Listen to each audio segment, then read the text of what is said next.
हाँ जी, क्या यूएसए में रिसेशन आने वाला है?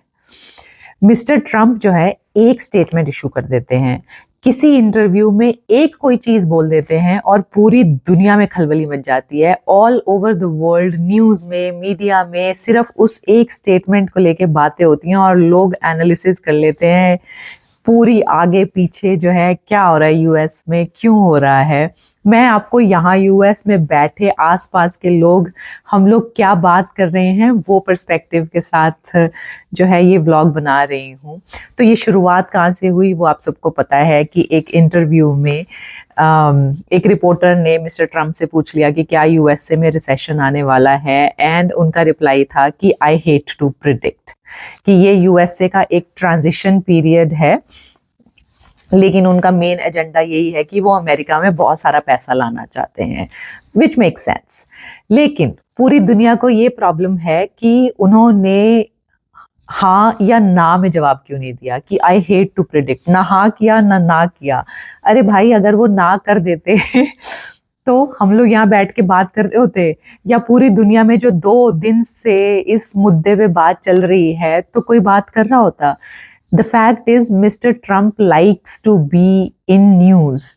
तो वो एक बिजनेसमैन पहले हैं, पॉलिटिशियन तो मुझे ऑनेस्टली नहीं लगता है कि he is like one of that kind of politician. He has that business man mind, और उसके हिसाब से ही डजंट बॉदर कि वो जो स्टेटमेंट्स इशू कर रहे हैं वो पॉलिटिकली करेक्ट हैं या नहीं है, and then everyone around is talking about it. हालांकि उसके बाद उनकी टीम ने स्टेटमेंट्स इशू किए कि भाई कोई रिसेशन नहीं आने वाला है, लेकिन कौन पूछ रहा है। मिस्टर ट्रम्प ने तो ना किया ना हाँ किया, ऐसे ही दुनिया को छोड़ दिया।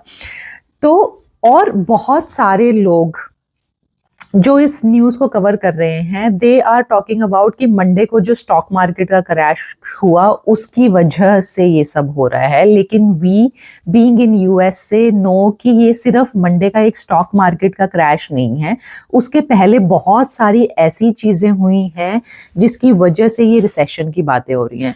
हम तो 2024 से सुन रहे हैं कि मार्केट डाउन जाएगी, रिसेशन आने वाला है, पिछले साल से इतने सारे ले ऑफ्स हो रहे हैं। चलिए एक एक करके जो है बात करते हैं। सबसे पहले स्टॉक मार्केट की बात करते हैं कि जो मंडे को स्टॉक मार्केट का क्रैश हुआ, अब उसमें $4 ट्रिलियन का नुकसान हुआ।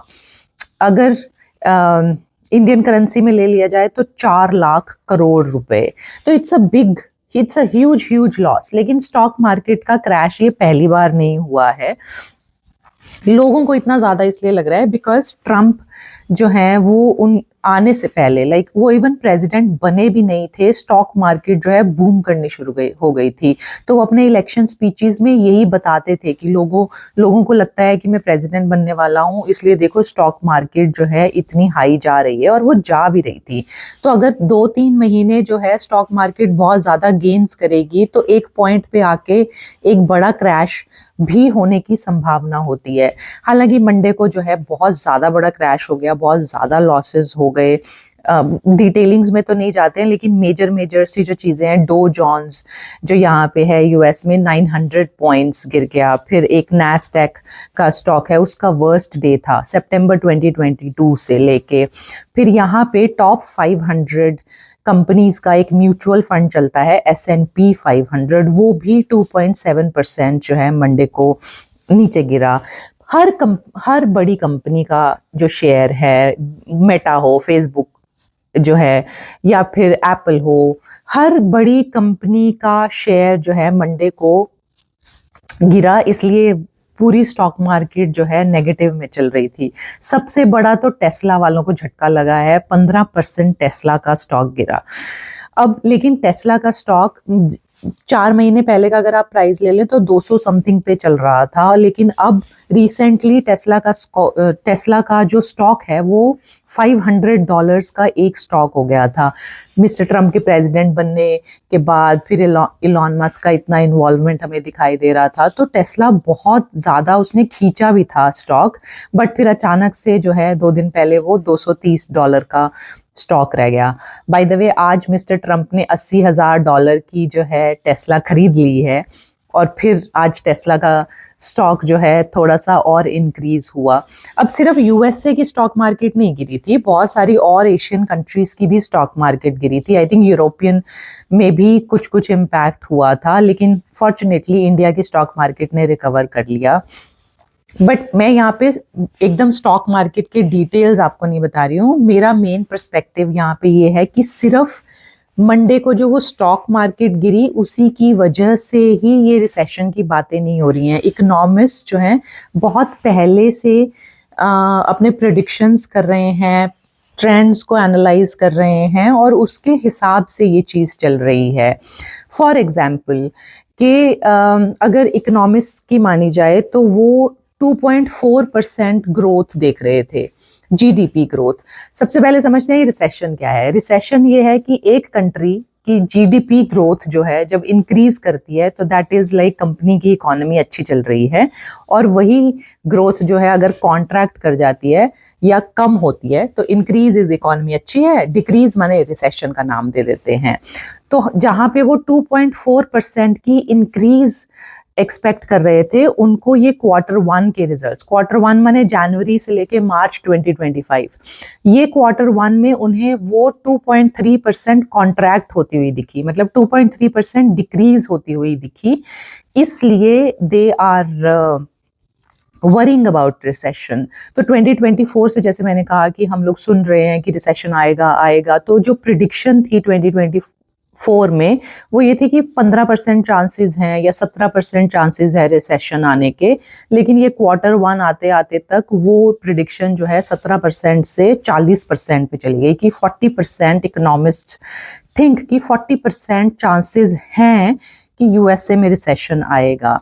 लेकिन अब करंट हालातों के हिसाब से वो जो है प्रिडिक्शन कर रहे हैं, ऑफिशियली अभी रिसेशन आया नहीं है।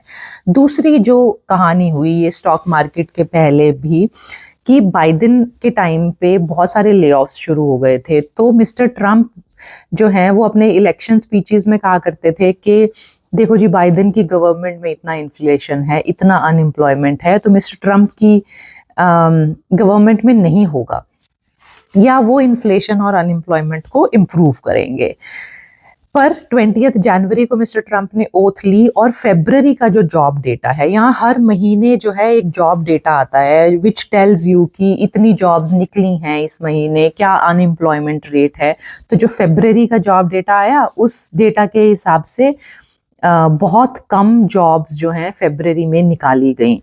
कम का मतलब पिछले 3 सालों में, 3 सालों के डेटा के हिसाब से फेब्रवरी का डेटा ये कहता है कि फेब्रवरी में सबसे कम जॉब्स आई हैं पिछले 3 साल के कंपैरिजन में। So that also leads to कि अनएम्प्लॉयमेंट बढ़ रहा है। कहाँ शायद पहले 3.8% कुछ था, अब 4.1% के रेट पे चल रहा है। तो अनएम्प्लॉयमेंट भी बढ़ा, ये ग्रोथ भी कम हुई। इन सब चीज़ों की वजह से इवेंचुअली एक पॉइंट आया जहाँ पे स्टॉक मार्केट भी क्रैश हुई। तो ये सब मिला जुला के जो है रिसेशन प्रिडिक्ट हो रहा है।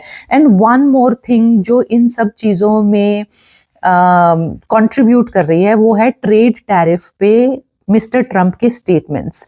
अभी लागू कुछ भी नहीं हुआ, लेकिन वो जो इतने अग्रेसिव स्टेटमेंट्स दे रहे हैं ट्रेड टैरिफ को लेके, उसकी वजह से भी इन्वेस्टर्स में जो है kind of panic zone on है। इन्वेस्टर्स बैकआउट कर रहे हैं मार्केट से। तो लाइक थोड़ा सा ट्रस्ट इश्यूज हो गए हैं मिस्टर ट्रम्प के टुवर्ड्स, क्योंकि वो स्टेटमेंट देते हैं उसके बाद उनकी टीम उन्हें बताती है कि इट वाज वेरी एग्रेसिव और it is not going in favour of USA. तो उस स्टेटमेंट को या एक्शन को वापस लेने की कोशिश करते हैं, जिसकी वजह से जो है ट्रस्ट इश्यूज हो रहे हैं। लेकिन ट्रेड टैरिफ्स पे भी इतनी सारी बातें हो रही हैं कि अब इंडिया के साथ उनकी नेगोशिएशन चल रही है, मैक्सिको के साथ, कनाडा के साथ वो ऑलरेडी कुछ इम्प्लीमेंटेशंस कर चुके हैं। पहले वो 25% उन्होंने ट्रेड टैरिफ किया, अब रिसेंट न्यूज़ जो है कल रात की वो ये है कि अब उन्होंने 50% बढ़ा दिया है। तो भाई बहुत कुछ चल रहा है पॉलिटिक्स में, यूएस पॉलिटिक्स में तो बहुत कुछ चल रहा है, और सारी कंट्रीज त्रास हैं क्योंकि मिस्टर ट्रम्प बहुत एग्रेसिव एक्शंस ले रहे हैं। अब इंटेंशन उनका यही बताया जा रहा है कि वो अमेरिका के लिए, अमेरिका के अंदर वेल्थ लाना चाहते हैं। तो वो ट्रेड टैरिफ इंक्रीज करेंगे तो रेवेन्यू जनरेट होगा, वो रेवेन्यू जो है यूएसए में पैसा आएगा। हालांकि लाइक आई सेड कि वो बिजनेस माइंड है तो उसके हिसाब से सोचते हैं, लेकिन जो एनालिस्ट बैठे हैं back of the end, I don't know कि कितना कम्युनिकेशन हो रहा है, लेकिन एनालिस्ट का कुछ और ही मानना है। उनका मानना ये है कि ये ट्रेड टैरिफ्स के चक्कर में रेवेन्यू तो आएगा यूएसए में, लेकिन इसकी वजह से जो नुकसान होंगे वो 3 टाइम्स लॉस में चला जाएगा यूएसए। कि अगर मान लीजिए कि कुछ 4-5 ट्रिलियन डॉलर का यूएस को फायदा होगा इन सब एक्शंस की वजह से, तो 3 टाइम्स ऑफ दैट अमाउंट वो यूएस का लॉस भी होगा। लेकिन द इंटेंट, ट्रम्प एडमिनिस्ट्रेशन का इंटेंट जो है वो यही है कि ट्रेड टैरिफ बढ़ाएंगे, यहाँ के मैन्युफैक्चरर्स को फ़ायदा होगा, फिर वो जो पैसा यूएस में आएगा उससे बिजनेस होगा, नया जॉब्स होगा, एक्सेट्रा एक्सेट्रा। लेकिन वन वेरी इम्पॉर्टेंट फैक्ट जो मुझे भी अभी पता चला जब मैं इस टॉपिक के बारे में रिसर्च कर रही थी, कि एग्रीकल्चरल अगर टैरिफ्स की बात कर ली जाए इंडिया और यूएसए के, हालांकि इंडिया और यूएसए के अभी नेगोशिएशंस चल रहे हैं, अभी कुछ भी इम्प्लीमेंट नहीं हुआ है, लेकिन प्रीवियस डेटा की अगर बात कर ली जाए तो एग्रीकल्चरल सेक्टर में इंडिया से अगर सामान कुछ आता है तो इंडिया जो है 17% टैरिफ लगाती है ऑलरेडी, और यूएस जो है उसी चीज़ पे 3.5% टैरिफ पे चलता है। तो एक बहुत बड़ा मार्जिन ऑलरेडी है शायद कि यूएस से कम टैरिफ्स लगा रहे थे और बाकी कंट्रीज जो हैं कुछ कुछ चीज़ों के उनके टैरिफ्स ऑलरेडी ज़्यादा थे। That's why Trump came with this reciprocal tariffs कि आप जितना टैरिफ हमसे लेंगे हम उतना ही टैरिफ आपसे लेंगे। तो ये रेसिप्रोकल पॉलिसी था, लाइक टिट फॉर टैट, लेन देन वाला, कि आप फलानी चीज़ पे अगर हमको 25% टैक्स लगाएंगे या टैरिफ लगाएंगे, हम भी उस पे आपको 25% टैरिफ लगाएंगे।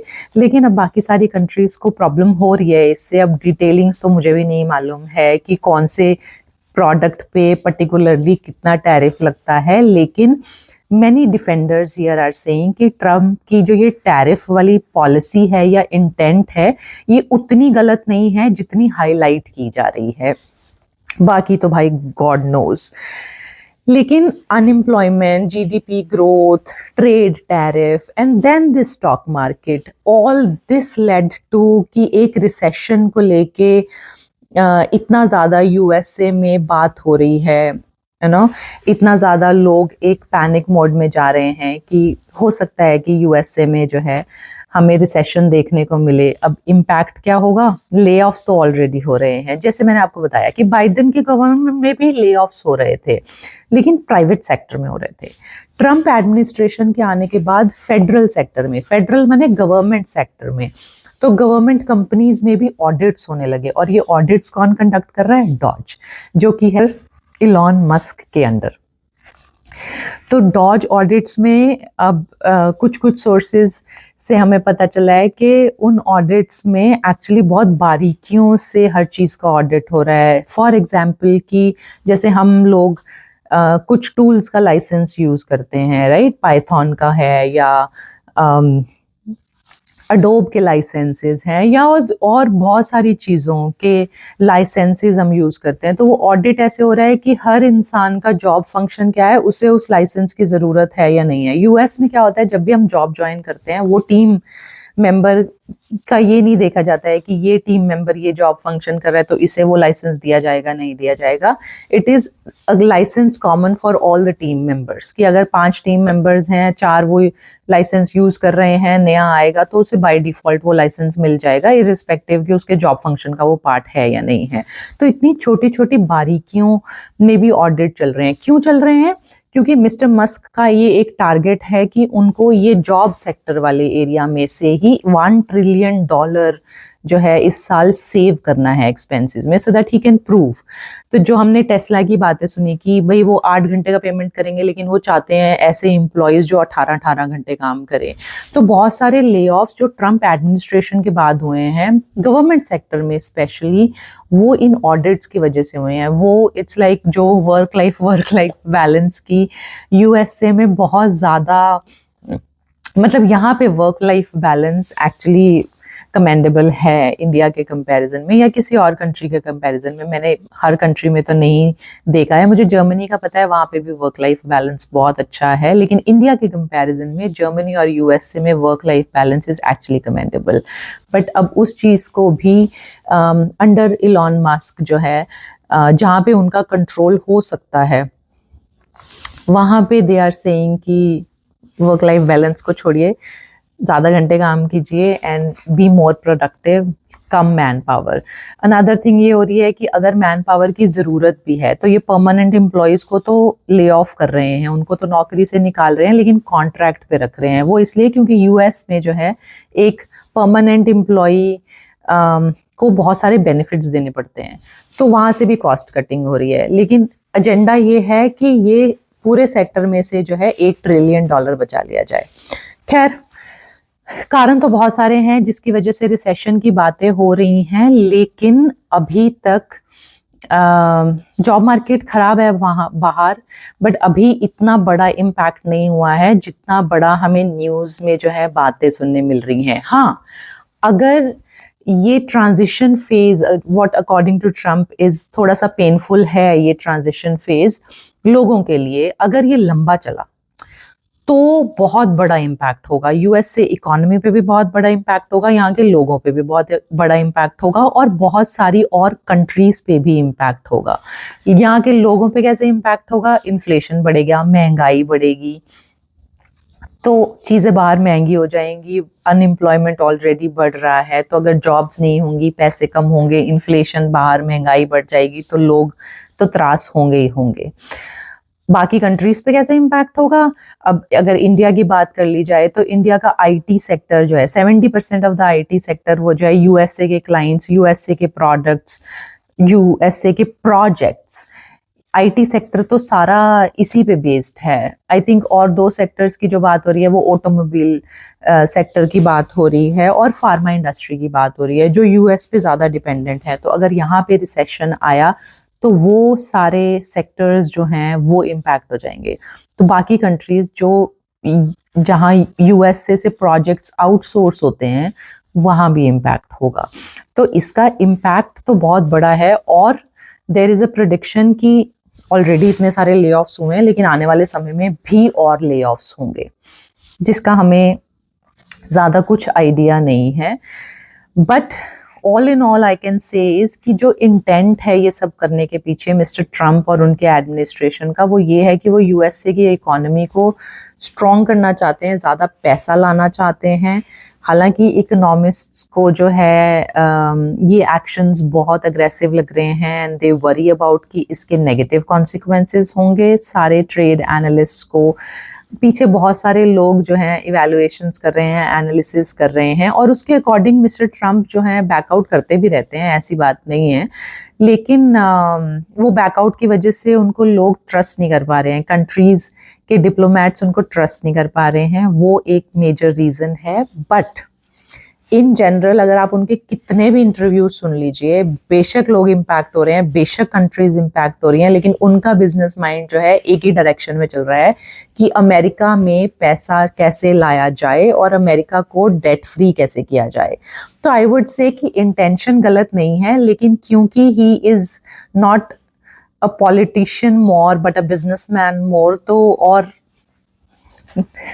डिप्लोमेटिक नहीं हो पा रहे हैं, तो ये सारा बवाल मचा हुआ है। आई जस्ट होप कि ये जो ट्रांजिशन पीरियड से यूएस से गुजर रहा है ये जल्दी ओवर हो for the people here and we come to a better world. लेकिन तब तक के लिए टाइम विल ओनली टेल। हम लोग बातें करते रहेंगे, वो स्टेटमेंट्स इशू करते रहेंगे, दुनिया जो है बात करती रहेगी और दुनिया में खलबली मची ही रहेगी आने वाले कुछ महीनों तक at least. So let's see what time has in store for all of us. I hope आपको ये इन्फॉर्मेशन अच्छी लगी होगी, और अगर लगी होगी तो प्लीज़ लाइक, शेयर और सब्सक्राइब कर दो यार। Thank you for watching and listening. Stay happy, stay positive, stay very, very healthy. Thank you. Bye-bye.